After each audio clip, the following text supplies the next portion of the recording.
পিরোজপুর ২ আসনে জামায়াতের প্রার্থী হয়ে গণসংযোগ চালিয়ে যাচ্ছেন মাওলানা দেলোয়ার হোসেন সাঈদীর মেজ ছেলে শামীম সাঈদী।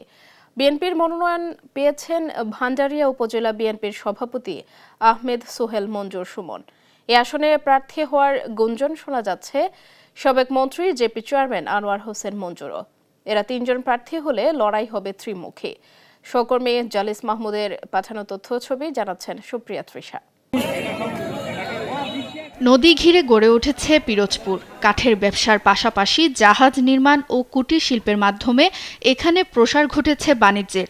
রয়েছে নারকেল, সুপারি, পেয়ারা, আমড়া, কলা ও শীতলপাটির বাজার। ভান্ডারিয়া, কাউখালী ও নেছারাবাদ এই ৩ উপজেলা নিয়ে গঠিত পিরোজপুর ২ আসন। ২টি পৌরসভা ও ২২টি ইউনিয়ন নিয়ে গঠিত এই আসনে মোট ভোটার ৪,০৩,৮০৫ জন। পুরুষ ভোটারের থেকে নারী ভোটারের সংখ্যা বেশি। এ আসনে বেশি সময় ক্ষমতার কেন্দ্রবিন্দুতে ছিলেন জেপি চেয়ারম্যান আনোয়ার হোসেন মঞ্জু। একাধিকবার মন্ত্রিত্বের দায়িত্ব পালন করেছেন তিনি। তবে তিনি প্রতিদ্বন্দ্বিতা করবেন কিনা নিশ্চিত নয়।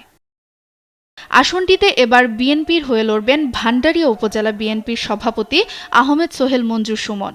জামায়াত থেকে মাওলানা সাঈদীর মেজ ছেলে শামীম সাঈদী। প্রায়োরিটি বেসিস এক একটা থানার কোন রাস্তাঘাট, কোন ব্রিজ আগে করা দরকার এটা অবশ্যই করব। এবং সবচেয়ে আর একটা বড় সমস্যা এবং খুব অবহেলিত অবস্থায় আছে আমাদের কাউখালী স্বাস্থ্য কমপ্লেক্স। ওখানে মাত্র একজন ডাক্তার এবং ওইটা কাজটা এখনও হয়নি।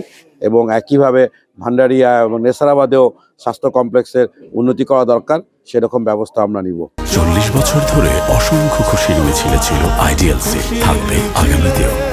আমরা ইনশাআল্লাহ আগামীতে এই সমস্ত রাস্তাঘাট, বিশেষ করে আমার বেশি ইচ্ছা থাকবে, চিন্তা আছে যে শিক্ষা ব্যবস্থার একটা উন্নয়ন, আধুনিকায়ন। রাস্তাঘাট প্রশস্ত করা এবং জলাবদ্ধতা নিরসন ছাড়াও কচা নদীর উপর সেতু নির্মাণ এলাকার বাসিন্দাদের প্রাণের দাবি।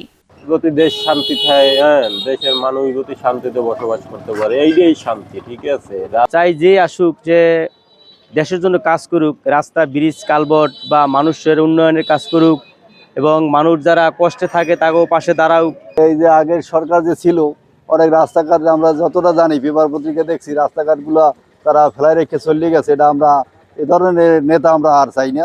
আমাদের এমন নেতা চাই যে আমাদের পাশে থাকবে এবং এলাকার উন্নয়নমূলক কাজ করবে, দেশের জন্য কাজবাজ করবে, রাস্তাঘাট করবে বা জনগণের পাশে দাঁড়াবে সুখে দুঃখে।